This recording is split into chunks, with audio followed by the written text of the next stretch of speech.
में या लंबा ट्रैवल जोन में? क्या लगता है आपको? सूरज की रोशनी। और क्यों? तो ये 5 चीजें हैं जो आप कर सकते हैं। 2 मैंने आपको बताया, छाता रख सकते हैं जैसे कि यहाँ हैट के रूप में दिखाया गया, या आप फुल स्लीव के कपड़े पहन सकते हैं। तीसरी चीज है सनस्क्रीन लोशंस, जो कि थोड़े महंगे हैं, आप ये भी ट्राई कर सकते हैं, या हम सेलेक्टिवली ऐसी जगह पे चलते जाएं जहां पे छाया हो। और चौथी चीज ये है कि आप गॉगल्स वगैरह पहनिए या ऐसी जगह पर रहिए जहां पे ज्यादा धूप नहीं है।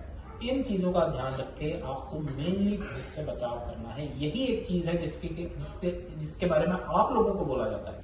ये चीज बाकी गठिया में नहीं है, लेकिन इस पर्टिकुलर गठिया में है, इस पर्टिकुलर प्रॉब्लम में है।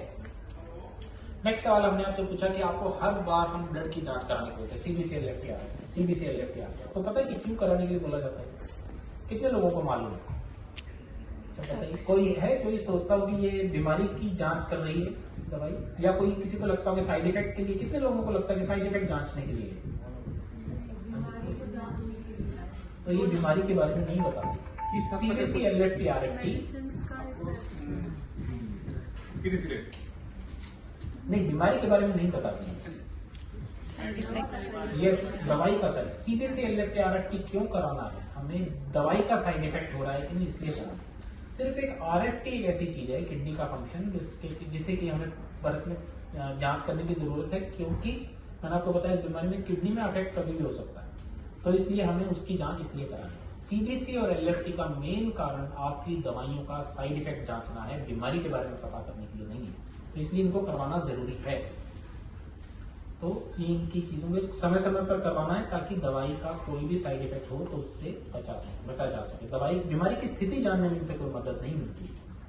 नेक्स्ट सवाल, हमने आपको ये बताया कि एएनए की जांच, आप सब लोगों ने एएनए करवाया हो, आप सब लोगों को पता है कि मेरा एएनए पॉजिटिव है, तो क्या ये बात सही है कि इसे बार बार कराया जाए और जब एएनए की मात्रा कम हो गई है तो हम दवाई बंद करें? ऐसा हो सकता है? क्या आपने से करवाया है किसी ने? हमने बोला कभी तो नहीं करा। एएनए की जांच बार बार नहीं करा। एक बार लाइफ में पॉजिटिव है, लाइफ में हमेशा पॉजिटिव रहेगी। इसके कारण बीमारी के बारे में हमें पता लगता है कि इसे एसएलई हो सकता है, लेकिन ये पता नहीं लगता कि अगर एसएलई की आप बार बार एएनए की जांच करें तो एसएलई कम हो गया है, एसएलई बढ़ गया। ये नहीं, ये चीज हमें पता लगती है टीएसडीएमए से, जो हम आपसे हर बार करवाते हैं। हम आपको बोलते हैं कि C3 C4 डीएसडीएमए करवाइए, उससे हमें पता लगता है कि बीमारी बढ़ रही है, घट रही है, राइट? तो इससे हमें बीमारी की तो ये बीमारी की पहचान करने में काम आता है एएनए। थोड़ी बहुत जटिलताएं भी पता लगती है आगे पेशेंट को क्या है, लेकिन इसकी मात्रा कम ज्यादा हो सकती है, उसे बार बार नहीं कराना। ठीक है। नेक्स्ट सवाल हमने बता दिया, यूरिन की जांच क्यों कराई जाती है, किस लिए भला?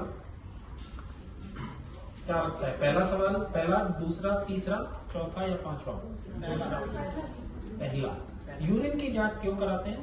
बीमारी कैसी है, किडनी में तो नहीं चलेगी, इसलिए, और इसलिए हर बार कराना है, हर 3-4 महीने पे एक बार जरूर कराना है।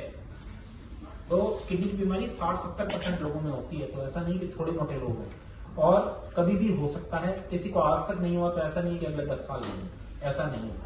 यूजुअली ऐसा देखा जाता है कि अगर शुरुआती 3-4 साल में किडनी की प्रॉब्लम नहीं है, बाद में होने के चांसेस थोड़े कम हो जाते हैं, लेकिन खत्म तब भी नहीं होते। इसलिए ताउम्र यूरिन की जांच करवानी है। 24 घंटे के पेशाब से बस ये पता लग जाता है कि कितनी प्रॉब्लम है, छोटी प्रॉब्लम है या ज्यादा प्रॉब्लम। तो प्रॉब्लम है या नहीं पता कराने के लिए स्पॉट जो आप आते हैं, तुरंत यूरिन देते हैं, खत्म का वही करें। नेक्स्ट, इसमें से कौन सी दवाई है जो स्टीरॉयड है, जो आपको अपने मन से नहीं लेना? क्या लगता है? यस, ये बात सबको पता होनी चाहिए। कई नामों से आती है, वाइसोलोन, ओमनाकॉर्टिल, लेकिन खास बात यह है कि इन दवाइयों का जो भी स्टीरॉयड है, उनके नाम के आखिर में ये 3 शब्द मिल जाएंगे: सोन, सोलोन, कोट, वाइसोलोन, ओमनाकॉर्टिल, डेफ्लेज़ाकॉर्ट। तो ये सारी दवाइयां स्टेरॉयड है, इनको अपने मन से नहीं लेना कभी भी। हमेशा डॉक्टर से पूछ के तब उनकी निगरानी में लेना है, क्योंकि लंबे टाइम तक ले लेंगे अपने आप तो इसके साइड इफेक्ट होते हैं। इसलिए पूछ के थोड़े समय के लिए डॉक्टर के परामर्श से लेना है, वरना ये अपने आप नहीं लेगा। ठीक है।